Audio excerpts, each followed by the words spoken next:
আসসালামু আলাইকুম। কমার্শিয়াল অফিসারদের চুরি করা শিখতে হবে।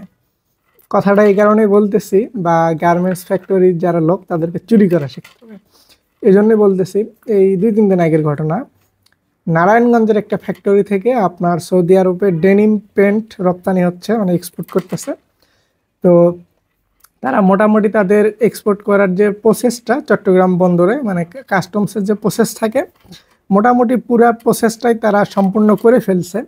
ঠিক জাহাজে উঠানোর আগে আপনার কাস্টমসের যে গোয়েন্দা থাকে তাদের কোনোভাবে সন্দেহ হয় যে এই মালটা যে ডিক্লারেশন দিয়ে রপ্তানি করতেছে হয়তো বা এর মধ্যে কোনো সন্দেহাতীত থাকতে পারে।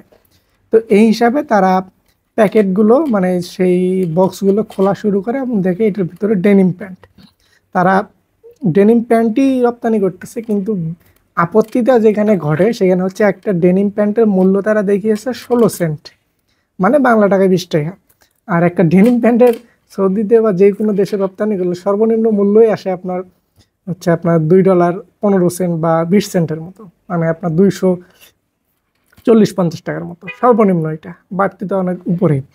তো তারা প্রায় অনেকগুলোই মাল পাঠাচ্ছে, কিন্তু 16 সেন্ট করে। সেখানে ডলার হচ্ছে মাত্র $500, মানে $500 উপর ইনভেস্ট করে তারা মাল পাঠাচ্ছে। কিন্তু হিসাব করার না, $5,000 উপর, মানে 16 সেন্ট করে টোটাল মাল যেগুলো যাচ্ছে সেই মালের হিসাবে $5,000 আসতেছে, মানে 5 লাখ টাকা ধরেন।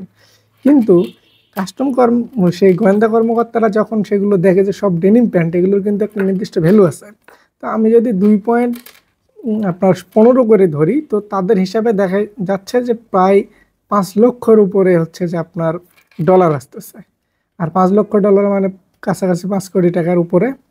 সুতরাং এই যে চুরিটা হচ্ছে, এটা এখানে কিন্তু অনেক বড় একটা তারা চুরি করে ফেলতো, এবং এই টাকাটা তারা বিদেশে যে কোনো মাধ্যমে পাঠিয়ে এটাকে হুন্ডি ব্যয় করে টাকাটাকে তারা এখান থেকে নিয়ে যেত, এবং এটা অনেক বড় ধরনের চুরি।